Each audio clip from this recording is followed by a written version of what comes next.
Alors, le sommaire en 6 parties, c'est quoi le signalement DSN arrêt de travail? Pourquoi l'utiliser? Quelles sont les différentes étapes de votre saisie? Comment vérifier la réussite de vos envois sur le tableau de bord DSN? Enfin, les éléments de calcul de l'indemnité journalière et les contacts utiles.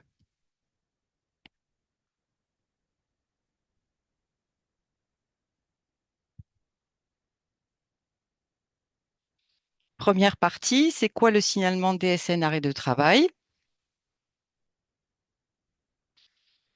Pour l'envoi du signalement DSN arrêt de travail, nous sommes obligés de parler de la DSN mensuelle. Les données transmises dans la DSN mensuelle sont le reflet de la situation d'un salarié, d'un agent, au moment où la paie a été réalisée. Elle détaille tous les événements survenus dans le mois, maladie, maternité, changement d'un élément du contrat de travail, fin de contrat de travail, qui concernent le salarié.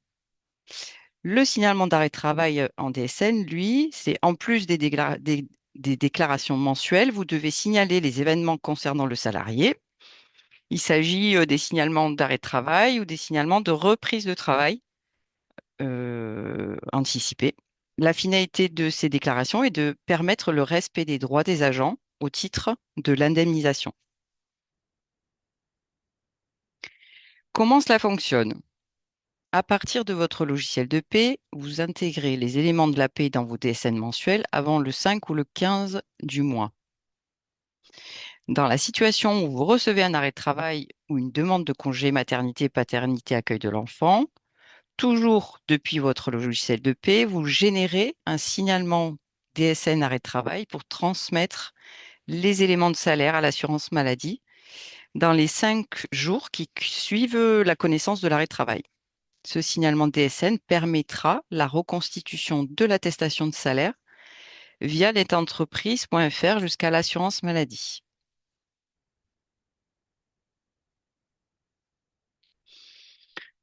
Pour que nous recevions bien l'attestation de salaire, il faut vérifier le bon paramétrage de votre logiciel de paie.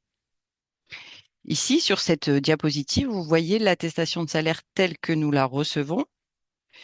Pour une meilleure compréhension, nous avons indiqué à quel bloc de paramétrage de la DSN mensuelle correspond chaque zone de remplissage sur l'attestation de salaire.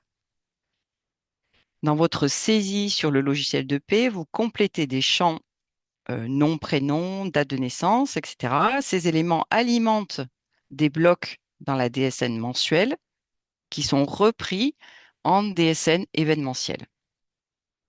Par exemple, quand vous complétez le champ numéro de sécurité sociale, nom, prénom, adresse, c'est le bloc 30, individu de la DSN mensuelle qui est alimenté. Les salaires de référence et les salaires établis correspondent au bloc 51, rémunération. Et ainsi de suite jusqu'aux coordonnées IBAN indispensables si vous demandez la subrogation.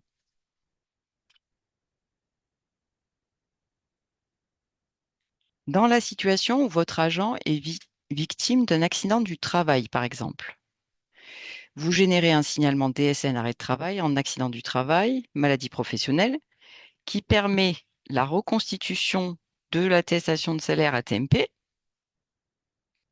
Cette attestation de salaire est différente de l'attestation maladie. Il y a une rubrique supplémentaire à compléter, celle des primes perçues avec une périodicité différente du mois de salaire de référence concerné, qui sont à renseigner dans le cadre B de cette dite attestation de salaire. Ici, on vous présente un tableau pour vous aider à paramétrer vos primes dans votre logiciel de paie pour que ces primes se positionnent bien dans ce fameux cadre B. La ligne 1 de la diapositive correspond au cadre A de l'attestation de salaire ATMP. Les lignes 2 et 3 correspondent au cadre B de l'attestation de salaire ATMP.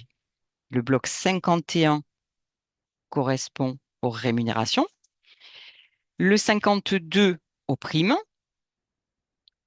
Et pour rappel, dans le cadre A, on retrouve le salaire de base et accessoire du salaire de la période de référence. Il est paramétré dans le bloc 51 type 002 de votre logiciel de paie.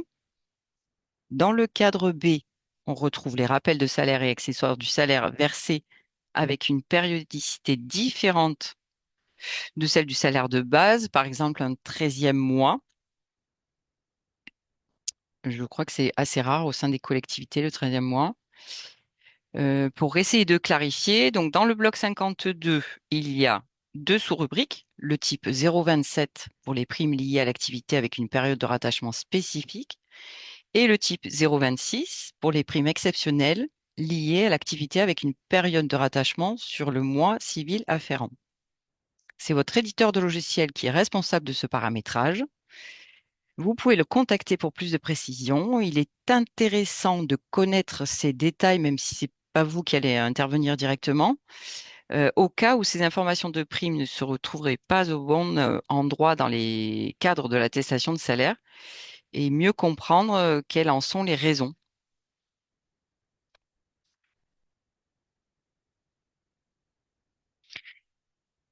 Le signalement DSN, c'est quoi? En passant par votre logiciel de paie, le signalement d'arrêt de travail DSN remplace l'attestation de salaire et déclenche le paiement des indemnités journalières en cas d'ouverture des droits. L'usage des signalements est possible pour les contractuels de droit privé et les contractuels de droit public. Pour les fonctionnaires qui cotisent à l'IRCANTEC et qui ont un contrat inférieur à 28 heures, les signalements sont actuellement hors périmètre de la DSN. Il faut continuer de faire des attestations de salaire via Net Entreprise de la façon classique. Pour rappel, les arrêts de travail pour les fonctionnaires ayant un temps de travail supérieur à 28 heures ne sont pas gérés par l'assurance maladie.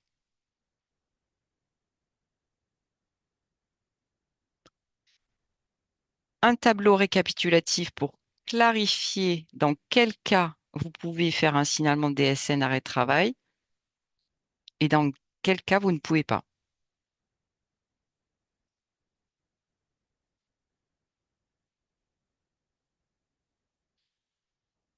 Deuxième partie, pour quelles raisons l'utiliser et quand?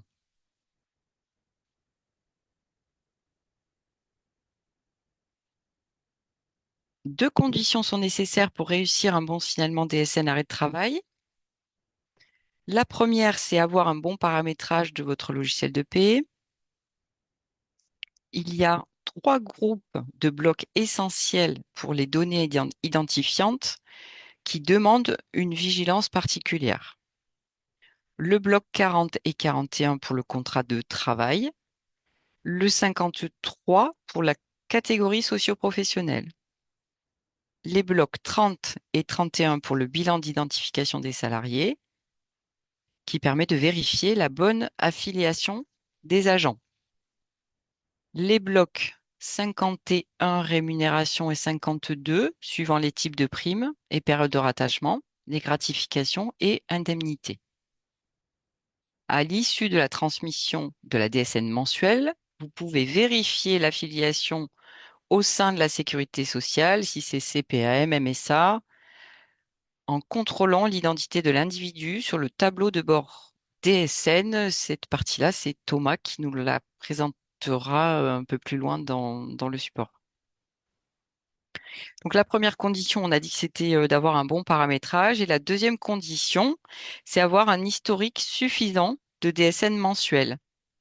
C'est-à-dire 3 mois pour les agents avec une activité standard, 12 mois pour les agents avec une activité discontinue ou un accident du travail ou accident de trajet.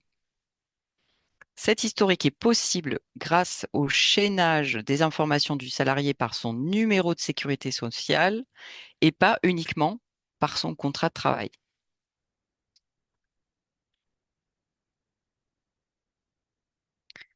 À quel moment signaler un arrêt de travail? Des réceptions d'un arrêt de travail d'au moins un jour, mais aussi à chaque changement de risque. Maladie, maternité, ATMP. Pour chaque période en cas de fractionnement du congé paternité, le signalement génère les périodes en plus de l'attestation.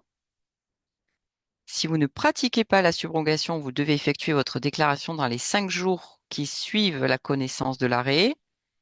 Si vous pratiquez la subrogation en DSN, vous pouvez transmettre vos signalements au fil de l'eau ou attendre l'envoi de la DSN mensuelle pour transmettre vos signalements d'arrêt. Et surtout, ben ça c'est valable, la règle n'a pas changé, hein, c'est pareil que pour les attestations de salaire classiques. Surtout, ne pas réaliser de signalement en cas de prolongation d'arrêt de travail.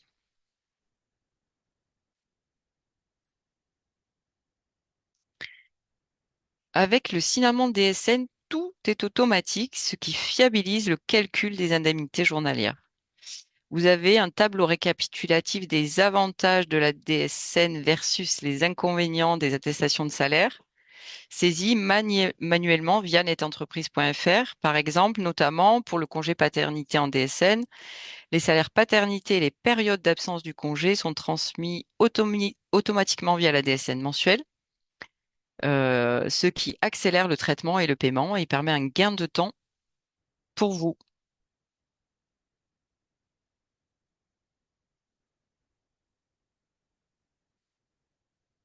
Quelques données de comparaison. En France, le signalement DSN arrêt de travail est utilisé à hauteur de 72%.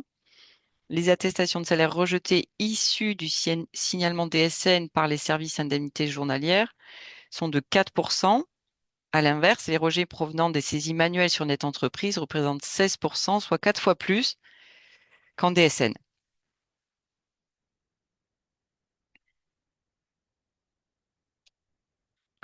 Quelques données de toutes les entreprises et organismes de services publics. Alors, pourquoi l'assurance maladie insiste pour que les organismes de services publics passent au signalement de DSN? Suite à une analyse de comparaison des pratiques réalisée en France en 2024, les chiffres sont significatifs. Quand les entreprises privées utilisent le signalement DSN à hauteur de 80%, la part de l'utilisation des organismes de services publics est de seulement 32%. Dans cette analyse, on s'aperçoit que le délai d'envoi des attestations de salaire et le taux de rejet des attestations de salaire sont bien améliorés pour les entreprises qui pratiquent le signalement DSN. Le passage au signalement DSN va vous aider à améliorer le délai d'envoi des attestations de salaire. Le traitement des dossiers indemnités journalières par l'assurance maladie sera plus rapide. La qualité des données, comme vu précédemment, les salaires issus de vos DSN mensuels sont repris dans vos signalements DSN arrêt de travail et donc dans la reconstitution de l'attestation de salaire.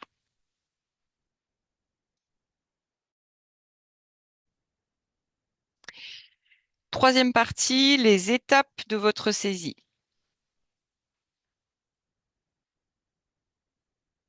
L'attestation de salaire contient des informations issues de vos DSN mensuels et des données saisies manuellement dans votre signalement. Sur votre logiciel de paie, différentes saisies vous seront demandées.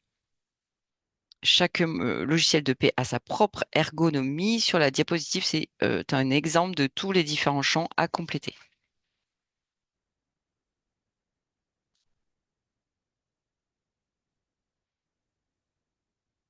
Première étape, saisissez le motif de l'arrêt de travail. Si c'était maladie, maternité, paternité, etc.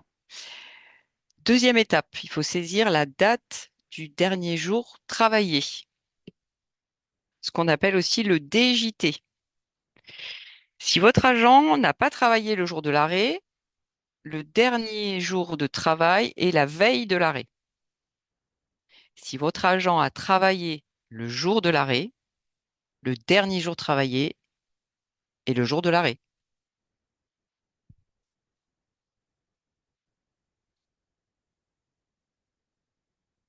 Un focus sur le DJT, car le DJT, ben, c'est très important puisque c'est lui qui détermine la période de référence des salaires que l'on doit recevoir et le point de départ de l'indemnisation. Voici deux exemples. Alors, dans le premier à gauche de la slide, l'arrêt de travail débute le lundi 4 octobre. Dans d'autres exemples, samedi et dimanche sont des jours habituellement non travaillés. Votre salarié est en arrêt à partir du lundi 4 octobre, le dernier jour de travail, et le dimanche 3 octobre. Dans le deuxième exemple, donc c'est sur le côté droit, l'arrêt de travail débute le vendredi 8 octobre, le DJT est le jeudi 7 octobre.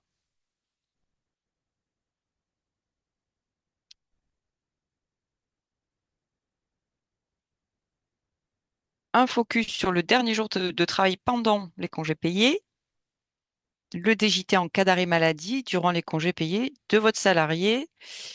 C'est l'application de la règle générale, c'est-à-dire que le DJT correspond à la veille de l'arrêt, soit le dernier jour de congé payé précédant la prescription d'arrêt de travail. Dans notre exemple, votre salarié est en congé payé du 4 au 17 octobre.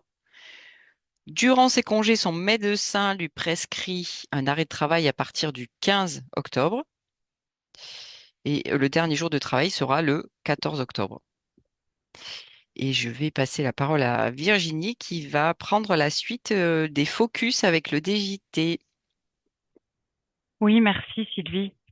Nous allons maintenant faire un focus sur le DJT à indiquer en cas de maternité. Votre salarié peut se voir prescrire un arrêt maladie, puis un arrêt en rapport avec un congé pathologique lié à la grossesse, et enfin débuter son congé maternité, tout ça de manière consécutive, sans reprise de travail. Nous sommes donc dans le cas d'enchaînement d'arrêts de différentes natures, maladie, maternité. Dans ce cas-là, le DJT ne change pas sur tous les signalements DSN ou attestations de salaire à suivre.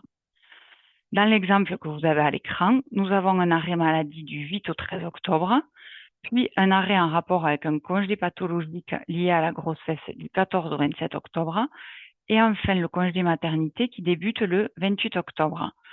Le DJT à indiquer sera le 7 octobre pour le signalement en DSN maladie, pour le signalement en DSN en maternité également.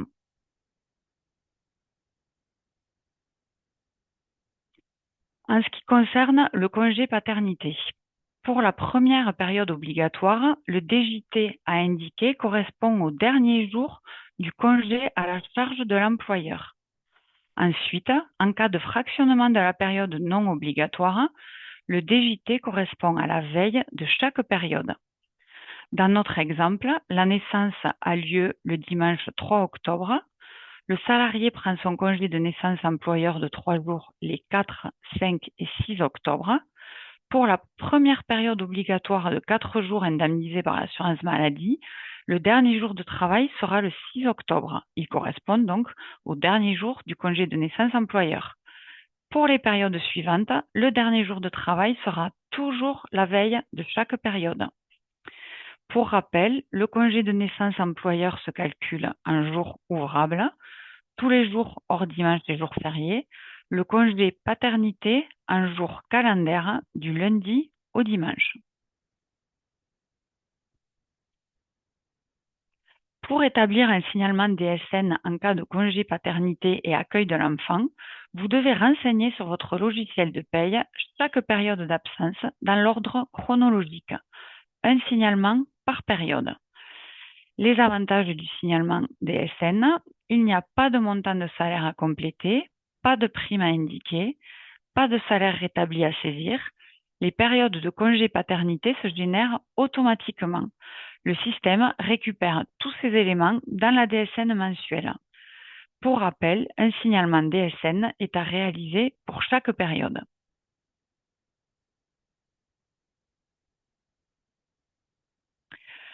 Faisons maintenant un focus sur le dernier jour de travail pour le risque accident de travail, maladie professionnelle. Voici deux exemples. Sur l'exemple de gauche, votre salarié a eu un accident de travail le mardi 5 octobre qui entraîne un arrêt de travail immédiat. L'arrêt de travail débute le mardi 5 octobre, le DJT est donc le mardi 5 octobre. Sur l'exemple de droite, votre salarié a eu un accident de travail le mardi 5 octobre, n'ayant pas entraîné d'arrêt immédiat. Il a travaillé le 6 et le 7 et présente une prescription d'arrêt datée du 8 octobre.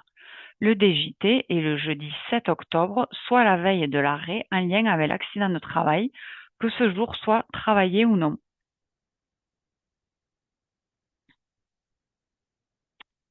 Pour les maladies professionnelles et les accidents du travail, un seul signalement DSN génère une attestation en accident de travail maladie professionnelle et une attestation en maladie, comme si vous aviez envoyé deux attestations avec un seul flux. Cela permet le paiement d'une indemnité journalière provisoire et ensuite la régularisation automatique si l'accident de travail ou la maladie professionnelle est reconnu. Là encore, les avantages du signalement DSN en accident de travail ou en maladie professionnelle sont qu'il n'y a pas de montant de salaire à compléter, pas de prime à indiquer, pas de salaire rétabli à saisir. Le système récupère tous ces éléments dans la DSN mensuelle. Revenons à notre signalement DSN arrêt de travail. Donc là, vous indiquez la date de fin prévisionnelle qui correspond au dernier jour prescrit sur l'arrêt de travail. Votre salarié vous envoie une prolongation. Que faire? Vous enregistrez la date de fin prévisionnelle de la prolongation dans votre logiciel de paye. Et comme on vous l'a dit précédemment, vous ne réalisez pas de nouveaux signalements. Nous n'avons pas besoin d'attestation de salaire pour les prolongations d'arrêt de travail. Lorsque votre agent reprend son travail, vous alimentez obligatoirement la date de reprise réelle afin de clôturer la période d'arrêt dans votre logiciel de paye. Cette information ne doit pas faire l'objet d'un nouveau signalement, mais elle alimente votre DSN mensuel. Si aucune date de reprise de travail n'est indiquée, le système envoie automatiquement à tort une attestation de salaire de plus de 6 mois à la caisse primaire.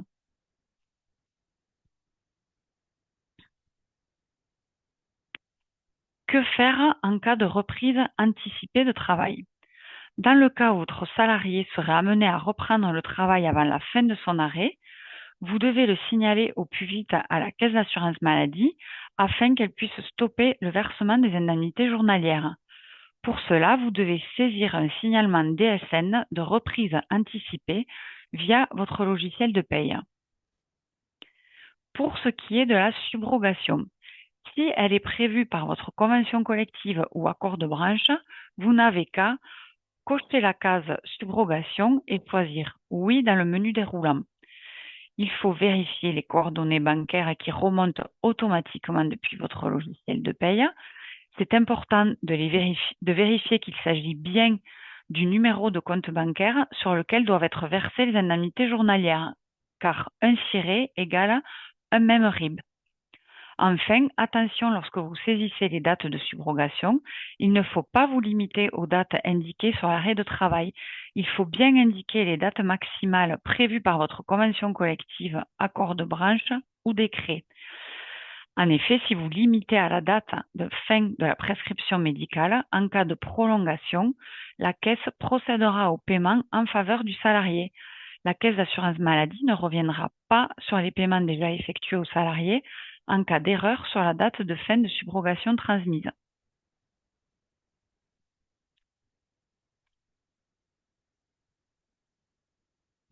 Quelle est la différence entre le maintien de salaire et la subrogation? Le maintien de salaire est l'obligation par l'employeur de verser tout ou partie du salaire habituel à l'agent pendant une période d'incapacité de travail, exemple un arrêt maladie ou un accident du travail. La subrogation permet à l'employeur de recevoir directement les indemnités journalières de la caisse primaire pour les transmettre aux salariés. En cas de renaissance des droits, effectue au plus vite un signalement annulaire en place ou une attestation rectificative avec les nouvelles dates de subrogation. Le choix de la subrogation lors d'un plein traitement ou d'un demi-traitement relève de la compétence de l'organisme et non de l'assurance maladie. Maintenant que vous avez saisi votre signalement, nous allons voir comment le transmettre à la caisse primaire. Deux possibilités s'offrent à vous. Vous envoyez votre signalement soit automatiquement à la fin de votre saisie depuis votre logiciel de paye, soit en le déposant sur netentreprise.fr. Si votre logiciel de paie ne permet pas l'envoi direct de votre signalement, connectez-vous à netentreprise.fr, service DSN régime général, pour déposer votre fichier. Vous cochez signalement d'événement. En cliquant sur parcourir, vous téléchargez le fichier et vous cliquez sur envoyer. Je passe maintenant la parole à Thomas qui va vous prendre la suite sur cette présentation.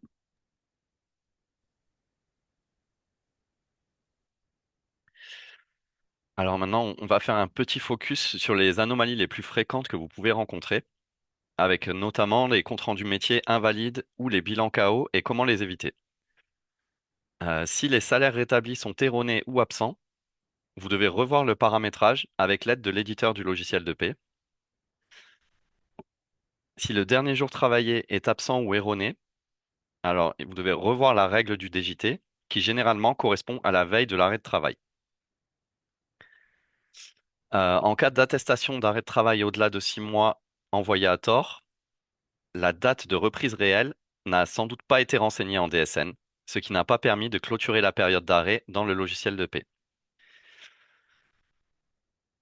En cas d'attestation envoyée en double, si vous avez déjà effectué un signalement d'arrêt DSN, il est inutile de saisir une attestation de salaire sur Net Entreprise, sauf à la demande de l'assurance maladie.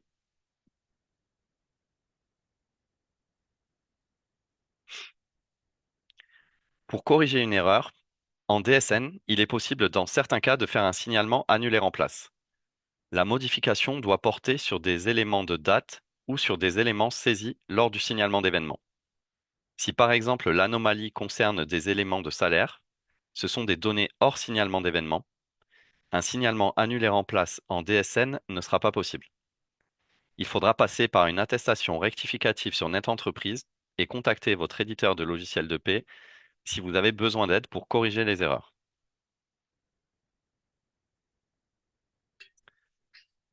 Il y a différents avantages à effectuer les démarches via la DSN.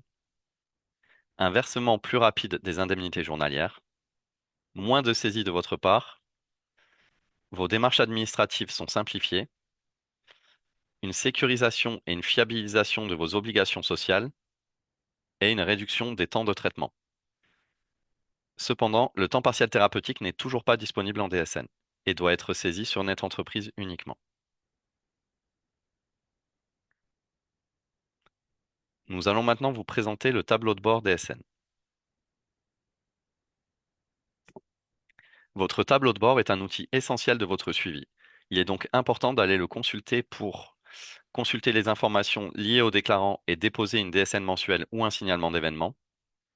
Consulter les retours d'informations, certificats de conformité, bilan de traitement, etc. Et consulter les comptes rendus métiers.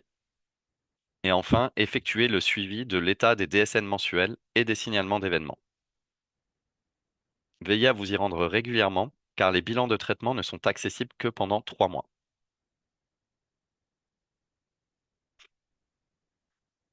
Le tableau de bord est accessible via netentreprise.fr en cliquant sur la vignette DSN régime général. Une fois sur la page du tableau de bord, vous pouvez sélectionner Signalement d'événements, puis cliquer sur la loupe pour visualiser la liste des signalements. Par défaut, le tableau de bord affiche les signalements des 15 derniers jours. Mais vous pouvez cliquer sur les boutons Afficher tout ou Sélectionner de chaque rubrique pour filtrer par date et autres critères.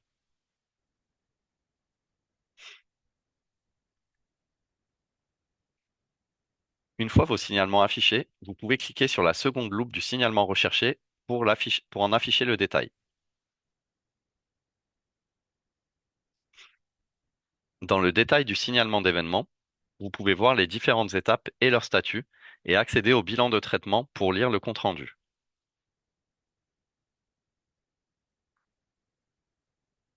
Dans le bilan de traitement, vous verrez les notifications quand des corrections sont nécessaires pour la réussite de votre signalement ou le paiement des indemnités journalières.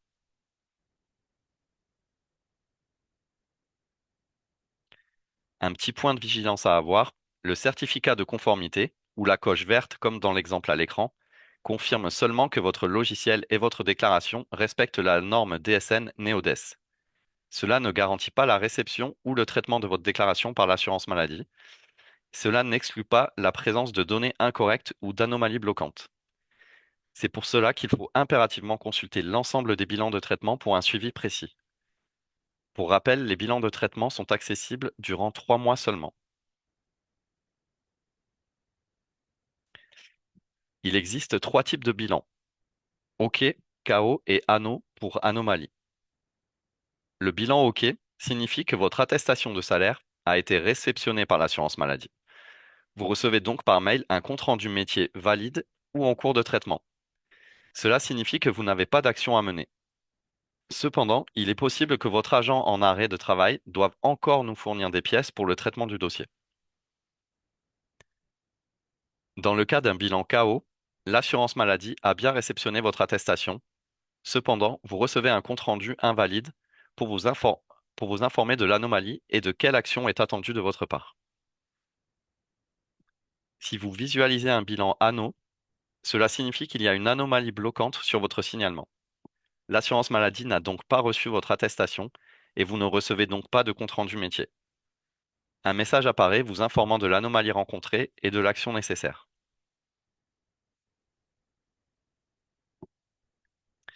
Vous voyez ici les exemples de comment se présentent les 3 bilans. Le bilan OK, avec le compte-rendu métier automatique, ou laissé par un agent CPAM, par exemple, paiement de l'arrêt de travail. Le bilan KO, par exemple, suite à une erreur sur le dernier jour travaillé, avec le compte-rendu métier vous en informant. Et le bilan ANO, qui précise bien que cela concerne le flux DSN et qu'une anomalie bloquante est présente. Dans cet exemple, DSN mensuel N-1 manquante, souvent due à une erreur de paramétrage, par exemple un mauvais suivi des changements de contrat de l'agent en question.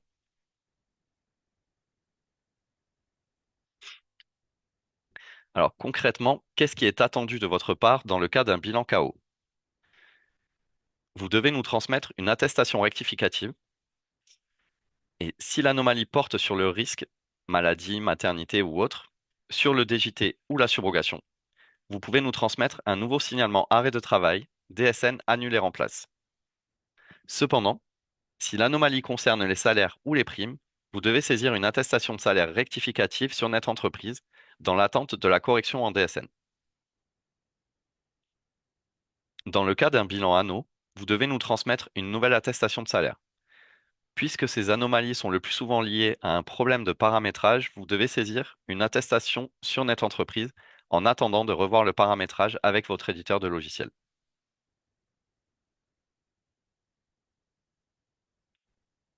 Lorsque l'assurance maladie reçoit votre signalement d'arrêt de travail DSN et donc votre attestation de salaire, vous recevez un compte-rendu métier par mail.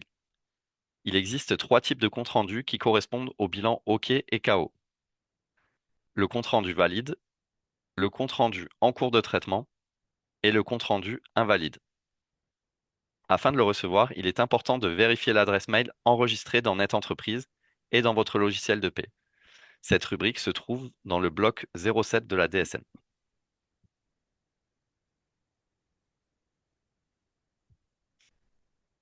Si vous pratiquez la subrogation, vous pouvez suivre le paiement des indemnités journalières via le service bordereau de paiement des indemnités journalières, BPIJ, de 2 façons.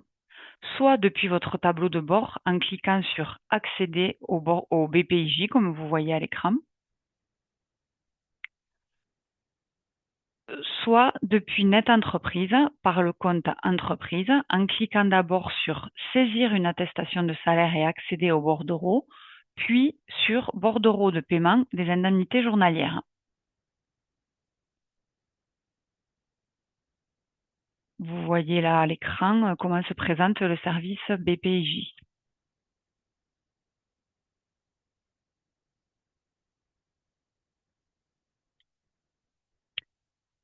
Pour résumer, voici ce qu'il faut retenir concernant la DSN.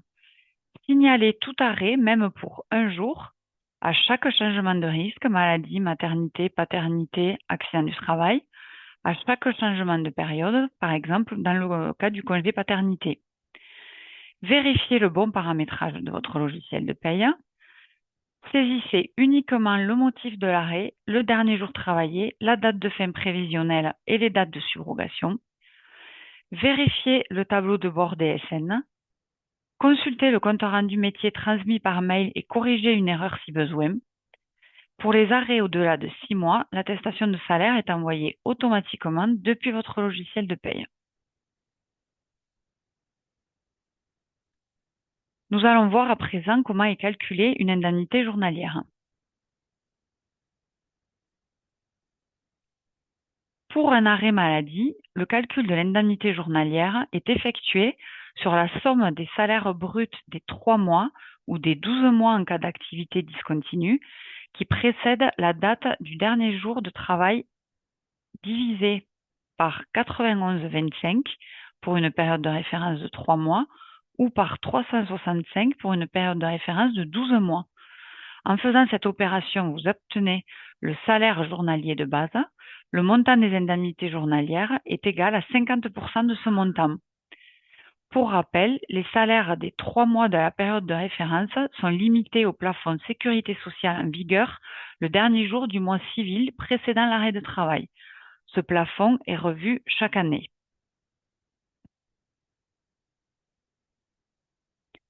Voici le calcul de l'indemnité journalière en accident de travail et maladie professionnelle. L'indemnité journalière est calculée à partir du salaire brut du mois précédant l'arrêt de travail. Ce salaire divisé par 30,42 détermine le salaire journalier de base. Le montant des indemnités journalières évolue dans le temps. Du 1er au 28e jour d'arrêt, on parle d'IJ normal. L'indemnité journalière est égale à 60% du salaire journalier de base. À compter du 29e jour d'arrêt, on dit que l'IJ est majoré et porté à 79% du salaire journalier de base. Au-delà de 3 mois d'arrêt de travail, l'indemnité journalière peut être revalorisée en cas d'augmentation générale des salaires après l'accident. La revalorisation par convention collective intervient à la demande du salarié ou de l'employeur sur présentation d'un courrier de l'employeur justifiant de l'augmentation générale des salaires.